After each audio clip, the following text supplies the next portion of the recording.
confidential, so I just want to set that expectation right now. With that, Attorney General Ellison.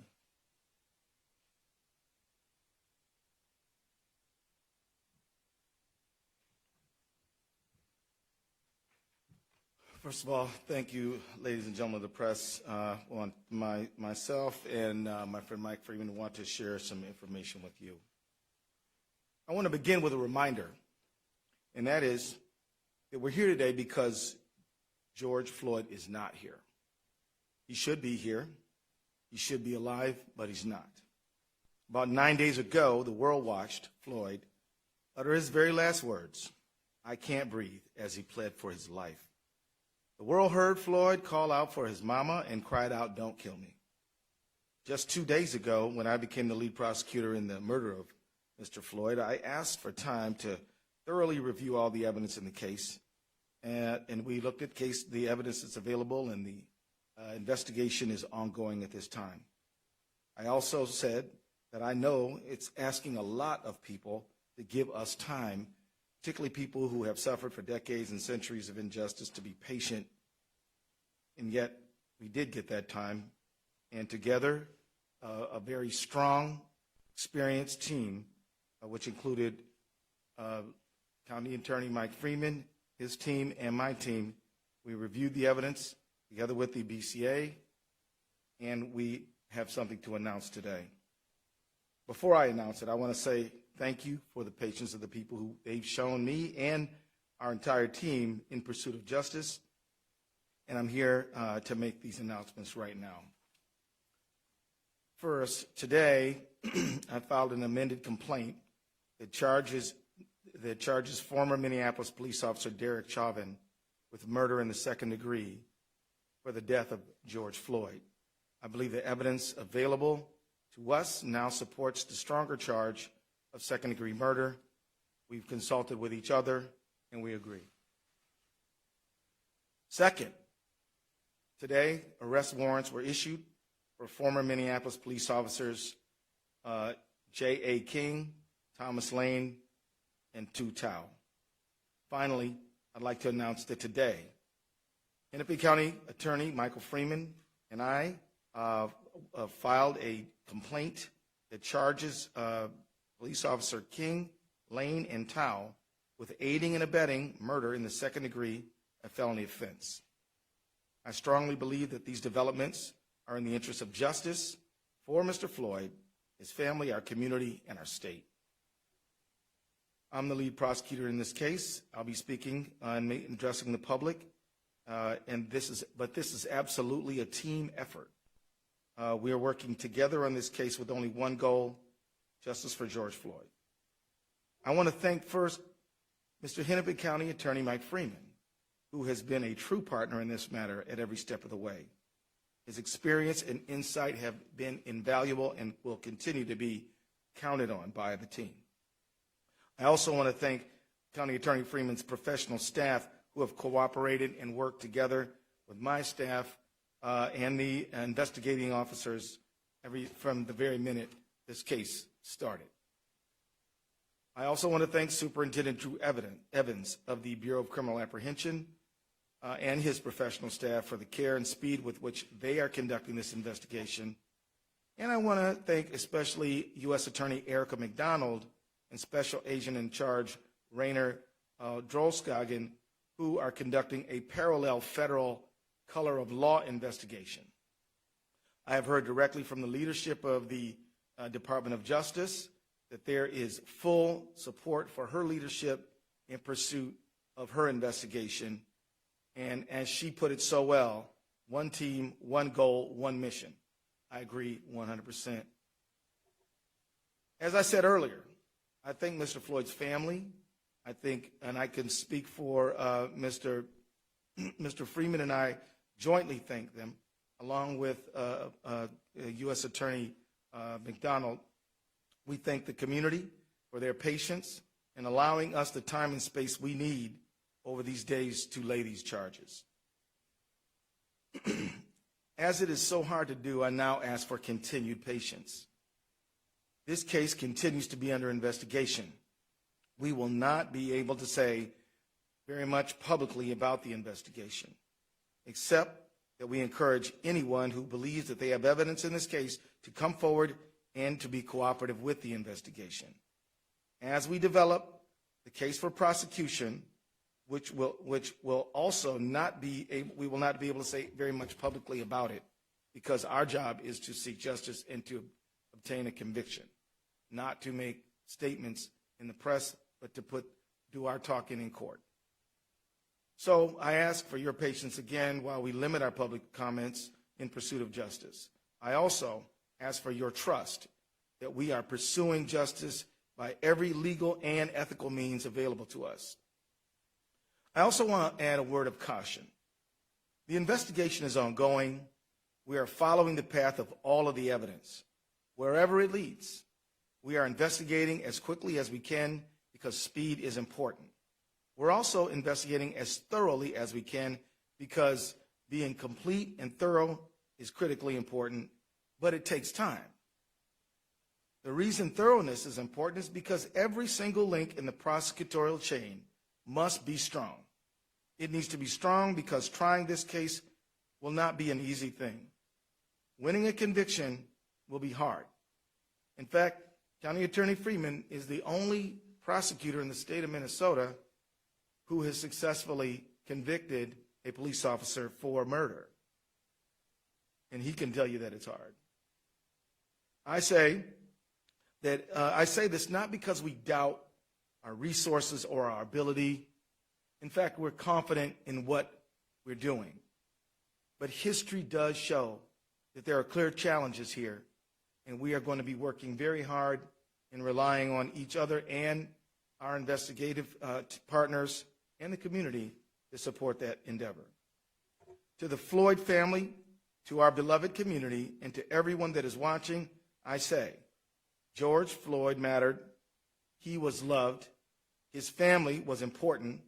His life had value. And we will seek justice for him and for you, and we will find it. The very fact that we have filed these charges means that we believe in them. But what I do not believe is that one successful prosecution can rectify the hurt and loss that so many people feel. The solution to that pain will be slow and difficult work of constructing justice and fairness in our society. That work is the work of all of us. We don't need to wait for the resolution and investigation of this case to start that work. We need citizens, neighbors, leaders in government and in faith communities, civil and human rights activists to begin rewriting the rules for a just society now. We need new policy and legislation and ways of thinking at the municipal, state, and federal levels. The world of arts and entertainment can use their cultural influence to inspire change that we need. There is a role for all who dream of a justice that we haven't yet experienced. In the final analysis, a protest can shake a tree and can make the fruit fall down.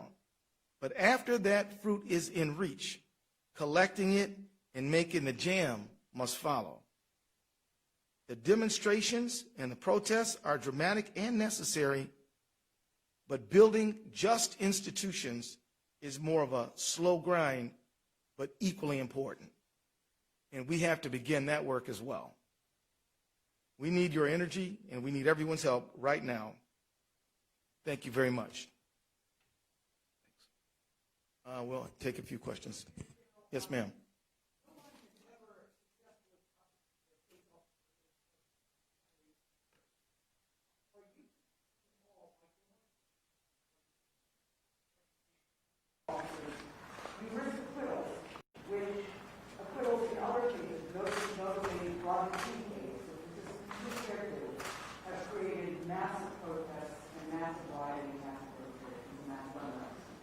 We believe we have a duty to charge the charges that fit the facts in this case when we have done so. And so our concern is to put all the energy we can into putting forth the strongest case that we can without fear or favor of anyone or anything. These charges are based on the facts that we have found and we're going to pursue them. The Henderson County attorney, obviously, got the case from him. Was he going to plead this case as a murder-free case? Is that why the state took over? That is what sources have said. The Hennepin County attorney did an excellent job by gathering facts and has worked cooperatively with us at every single step of the way. We consulted with each other on these charges. We believe that these are the right charges. Mike Freeman and I we've signed a complaint for these additional charges, and so that's what we're doing. So the whole nation, indeed the whole world, has been awaiting some type of announcement from your office. Can you describe the process involved in your deliberation and what impact you think today's decision might have, not just in Minneapolis, but for those across the country watching you right now? unfortunately, I can't delve into our deliberative process, but what I will tell you generally is we gathered all the facts that we could. We reviewed the criminal statutes. We looked at case law. We consulted with each other, and we arrived at these charges. We believe that they're justified by the facts and the law. What does this impact have on them, this decision? The pursuit of justice is always good and right. And I want to signal to them that we hope that they continue to raise the cause of justice, but do it in a peaceful manner. It is their right to express themselves. And with that, I will say that they should continue in their own communities to get together to build just police community relationships. We need the faith community to be involved. We need arts and entertainment to help inspire us toward justice. We need everybody. There's a lot more to do than just this case, and we ask people to do that. Chris,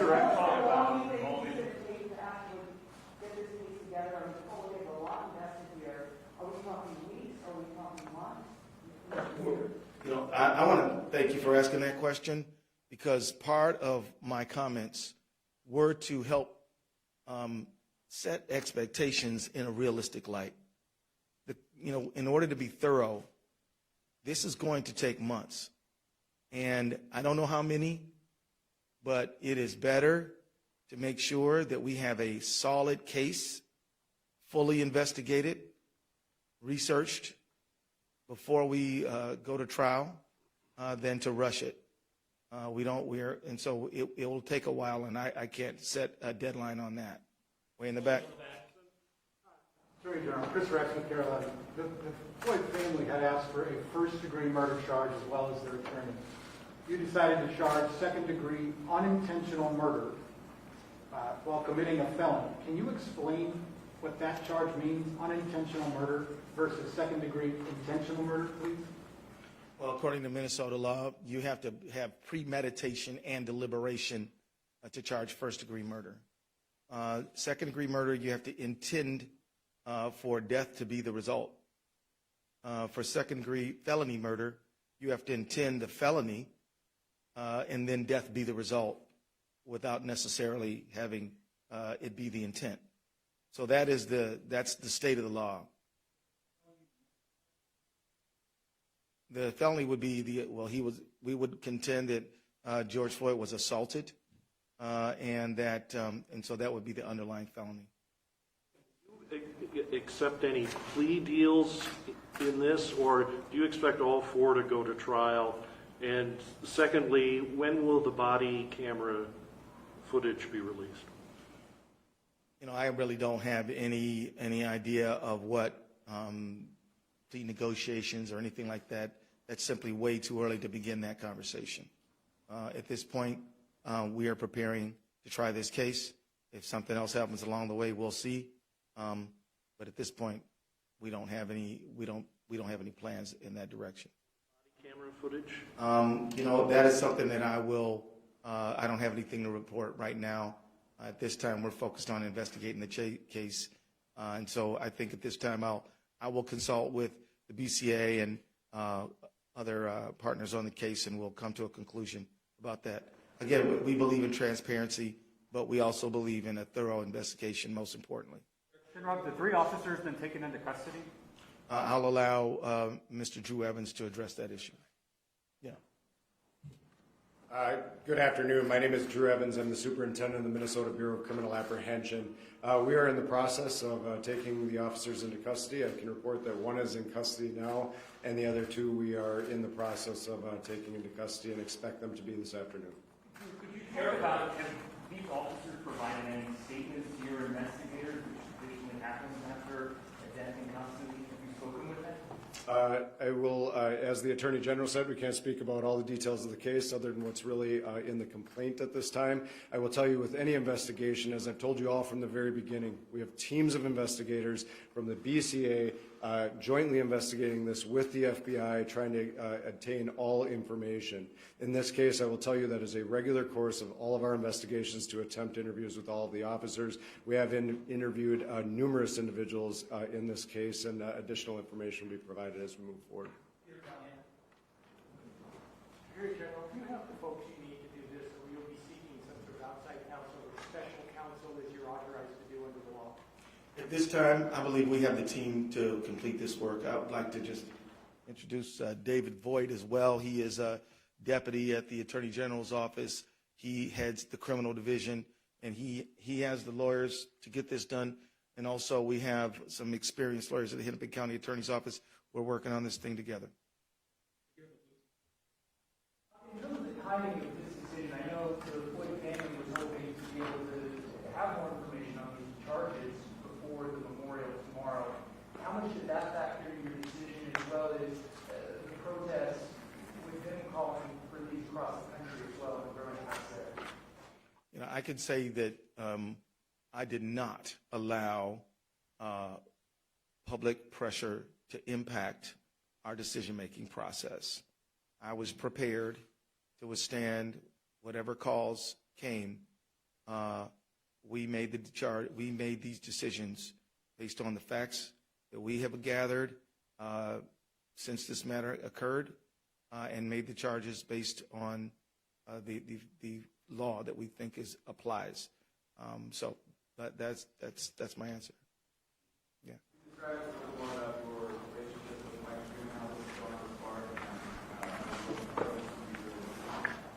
It's going fine. It's going great. I spent a lot of time in Hennepin County when I was a trial lawyer myself, and I know all the lawyers there. I respect them all, admire them all, and we're going on fine. Can I introduce you? Okay. Andy Lefebvre, he represents Hennepin County Attorney's Office, his first deputy for Mike Freeman. Right.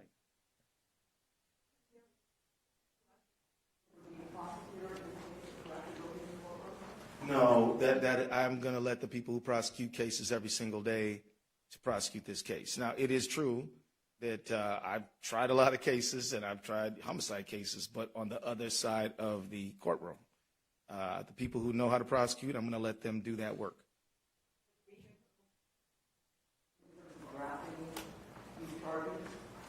You know, I think it helps me anticipate what some of the attacks on our case might be.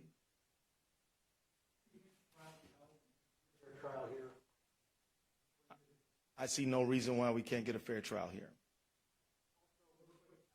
With the charges that were just filed, my math is correct. Do the three officers now face the potential same maximum sentence as Officer Chauvin? Yes. Well, but yes, sir. I apologize if you've addressed this before, but does your involvement in this case now put you on the sidelines in terms of the legislative process and working for police reform legislation? No. I'll continue to do all the duties that I have, which involve legislative, which involve a lot. We've been very active in the civil space. We've been active in representing state agencies and government. I'll continue to supervise that as I always do. But I feel very confident in it because I have excellent professionals who are going to be focused on this like a laser beam every single day. Attorney General, could you just take us into that room when the decision was made for you personally, for this case, file these charges, the moment you had personally? I feel a tremendous sense of weight. I feel this is a very serious moment. I can honestly tell you I take no joy in this, but I do feel a tremendous sense of duty and responsibility. Are they going to be at Oak Park Heights in max security, or are they going to be put somewhere? I don't know the answer to that question. Maybe. I would just answer that in terms of that is left up to the various sheriffs that we work with on this. They make, as Commissioner Schnell noted the other day, security decisions in the best place for everybody in light of everything that's going on right now in the Twin Cities. Again, those are decisions based on the analysis of the sheriff, and they work closely with the Department of Corrections to make sure that they have everybody in their custody where they should be based on safety assessments. Thank you all very much.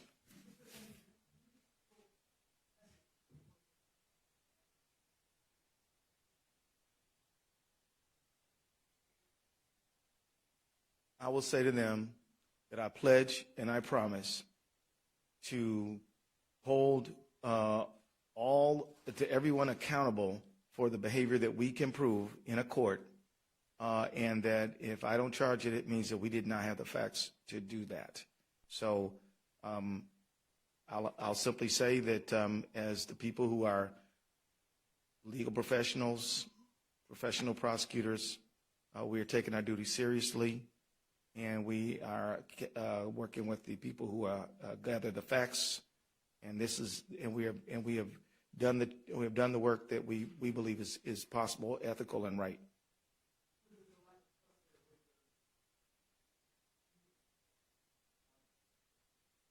Yeah, well, I mean, look, let me be honest here. I mean, our country has under-prosecuted these matters in Minnesota and throughout the country. And so I think the trust is a result of historically not holding people who are public guardians accountable for their behavior in situations where we should have. So that, I think, is the origin of the trust problem. But we can't control the past. All we can do is take the case that we have in front of us right now and do our good faith best to bring justice to this situation, and we will.